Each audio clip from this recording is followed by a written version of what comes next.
Hey folks, and welcome back to the channel. In this video, I'm going to tell you an experience I had on a plane as a doctor, the dreaded "is there a doctor on this plane" scenario. And it's a very useful way of revising a particular topic. So I'm going to tell you exactly what I found, what happened, how did I manage the situation, what happened to the patient at the end, and a little bit about the condition, a little bit of revision at the end. So this happened in 2015. I was coming back from a holiday via Turkey, flying from Istanbul to Manchester, and I was just sitting there quite happily with my wife, having just had a meal. I was reading a book, completely relaxed, when the dreaded call goes out: "Is there a doctor on this plane?" Now, I was quite relaxed and I had just had a meal and I couldn't really be bothered, and usually these things are nothing, just sort of peter out. But then a couple of minutes later, the call went out again, and I could tell from the cabin crew's voice, the tone of her voice, that this was, something kind of potentially serious. I could tell from the way she said it. So then I put my hand up and she came over, and then we went over to the front of the plane. When I got there, I could immediately tell that there was something going on. There was a young lady who was lying on the floor, and she was clearly very uncomfortable. She was almost writhing around in pain, very restless. She looked pale. She had already vomited once by the time I got there. Some of the sort of passengers in the business class or whatever had moved away, and there was a first aid kit by the side of the patient.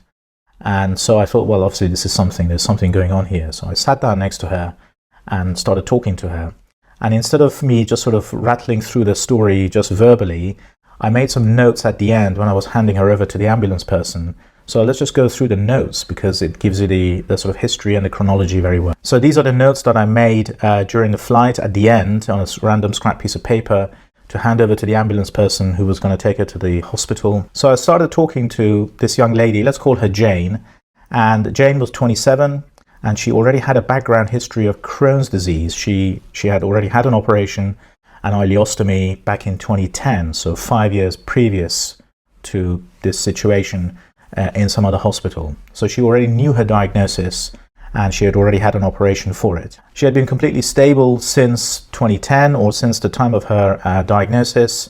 She wasn't on any steroids. She was completely well. She was a fit and well young lady, and she wasn't, as far as she knew, diabetic. I didn't have any of these things to test. I had a very rudimentary, very basic first aid kit with some random drugs and things like that, but nothing really that would be very useful, like in an A&E situation. She told me that she wasn't pregnant. I couldn't obviously test that formally, and she hadn't had her appendix out.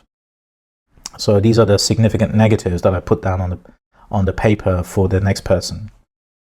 She told me that she started feeling unwell on the plane, so this was about, I don't know, halfway, 2/3 of the way through the flight. Her pain was mostly on the right flank, on the right side, and the kind of right iliac fossa area, around the stoma. And I found it very difficult to examine her, partly because it wasn't, big enough space to lie her flat and kind of examine her properly. But also she was a sort of fairly heavy young lady, so it was quite difficult to examine her properly. So I wrote that down to hedge my bets, in case somebody found something that I hadn't, a hernia or something like that. I asked her what was in the vomit. I always do that to make sure there's no blood in it. She told me that it was just basically clear fluid and spit. Crucially, there was no bile in it. And also, I found her stoma to be empty of both content of fluid and also gas. So this could be sort of thought of as a sort of absolute constipation situation. So I was already thinking maybe bowel obstruction, something like that. Her pain was quite severe, she told me, and I could see that. And she had crampy abdominal pain, sort of waves of peristalsis, colicky abdominal pain, centered around the right side, centered around the stoma. So what did I do? I took a history, obviously, and examined her. I kind of had a differential diagnosis of 2 or 3 things that this could be. And I gave her 100 milligrams of tramadol, which is all they had, IM. And she had already had some paracetamol orally from the cabin crew, but she had vomited it back up. So I gave her something IM, which did help in the short term. I also gave her some Buscopan, just to try and relieve the sort of crampy abdominal pain. Her obs were stable throughout. You notice I've put the handheld machine to hedge my bets in case there was something not quite right. This is just rudimentary equipment. But she was very stable throughout. She wasn't hemodynamically unstable. Her SATs were over 95% throughout. She was normal tensive. There was a thermometer, but I couldn't trust the number. I thought it was unreliable. And I've said here, drip and suck, so nasogastric tube or intravenous infusion, not practicable on a flight. So you can tell where this is heading, what sort of condition this could be. And my differential diagnosis very strongly was that she had a small bowel obstruction, secondary to adhesions from her operation for her ileostomy for her Crohn's disease. It could also have been a hernia somewhere, and also it could have been her appendix. So I had no way of really kind of being 100% sure. And also I couldn't be 100% sure that she wasn't pregnant. She told me that she wasn't, or that she couldn't be, but in a sort of A&E situation, I would have absolutely nailed all of these things down before coming to a differential diagnosis. So what happened next? What happened to the patient? I'll tell you at the end of the video. So let's talk very briefly and very generally about small bowel obstruction. Small bowel obstruction is a very common condition. It's a very common surgical presentation. And the commonest cause, there are loads of causes, but the commonest causes are adhesions, hernias, and tumors. So adhesions are these intra-abdominal, intraperitoneal scar tissue, usually as a result of previous handling and previous operations. Hernias, where the bowel gets into some sort of outpouching or some, especially with a stoma, for example, and gets trapped, gets strangulated, gets incarcerated, and obviously a tumor that's kind of growing within the lumen of the bowel. The etiology of small bowel obstruction is basically mechanical and non-mechanical. Mechanical, the best way to think about this is obviously a tube, which can be pressed on from outside. Something can be obstructing it from arising from within the wall of the bowel, or something inside the tube itself. So extraluminal causes, these are things that are outside the bowel and pressing in. The commonest one is adhesions, or it could be a tumor. So somewhere in the vicinity, a big lump has grown and is kind of pressing on the bowel from outside and thereby obstructing it. Luminal causes, gallstones. In babies, you can have meconium. Also, you can have foreign material, hair and food and things people swallow and so on actually can impact and obstruct the bowel. Within the wall itself, these are fairly rare, but you can have congenital stenosis, you can have kind of narrowing and stricture of the bowel itself. Non-mechanical causes are rarer, and these are sometimes called paralytic ileus. So paralytic ileus means basically the bowel is downing tools and is not peristalsing. So it's not strictly speaking an obstruction, but it just means that it's just not working at all. And the commonest cause for that is post-operative, people handling the bowels, they don't like it, they down tools for a while. What do you notice when you see a patient with small bowel obstruction?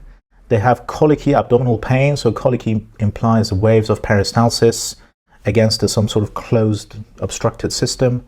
They can have vomiting, obviously, and the vomiting can be, if the obstruction is quite high, the vomiting can be quite early. They would have absolute constipation. Absolute constipation implies there's no flatus, there's no gas going past the obstruction, so that means it's completely blocked, completely obstructed.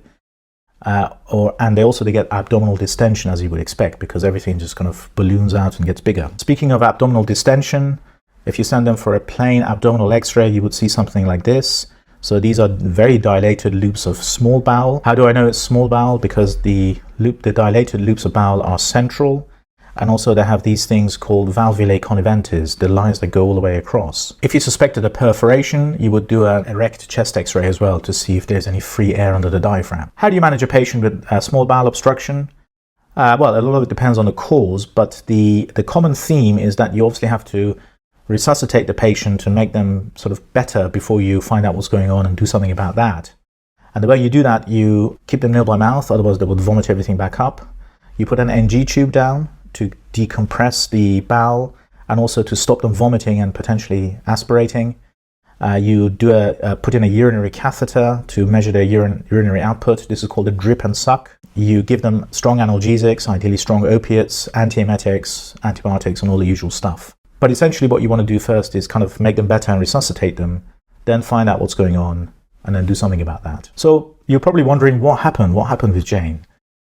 So about an hour into this sort of scenario, when I was with her sitting down, she was relatively comfortable. She wasn't particularly, sort of sick. She was in pain, but she's not sort of excessively so. She was chatting, she was shifting air, she was hemodynamically stable. I wasn't particularly worried about her. I could tell that she's probably going to go off at some stage, but she wasn't that unwell at that particular time. So about an hour in, I looked to my side and I saw a very nice, shiny black pair of shoes. And I looked up and he was the captain of the plane. And I spoke to him for a few minutes. He spoke to her as well. And he had come out just to find out what was going on, because obviously they told her this is something serious potentially. And so after a couple of minutes of chatting to the captain, he asked me straight up. He said, "Do you want me to land this plane?" And I could tell he would, if I'd said yes, he would have landed. We were over Germany at that time, and he definitely would have done it if I had told him that this patient needs to go to the hospital right now. So I said to him, "Look, I mean, this is obviously a huge responsibility for me to take." So I actually, said to him, "Look, how long do we have to go?" And he said, "A couple of hours." I said, "Well, she'll be all right as long as there's an ambulance to meet her and she goes to the hospital straight away," because I think she was going to go off, but she wasn't that unwell not to be able to last for a couple of hours. So he was happy enough with that. So then we proceeded and the plane landed. A couple of hours later, there were ambulance guys at the gate of the plane. So they came in and I sort of gave him a handover and talked to them and gave him that piece of paper. I waited until everybody had left. And as soon as I was happy that she was, kind of in safe hands, then I left and joined my wife and got my suitcase and went on my way. But before I left, the head air stewardess kind of came over and, said, "Thank you very much," and all of that kind of stuff. And she took down my email address and said somebody from the head office will be in touch with me some stage in the near future. And then after a few days, I received an email. It says here, "On behalf of Turkish Airlines, I would like to thank you for the assistance you provided. The medical assistance you provided was deeply appreciated by the passenger and Turkish Airlines, and we would like to send you a small gift, so give us your address." I did, but I never received a gift.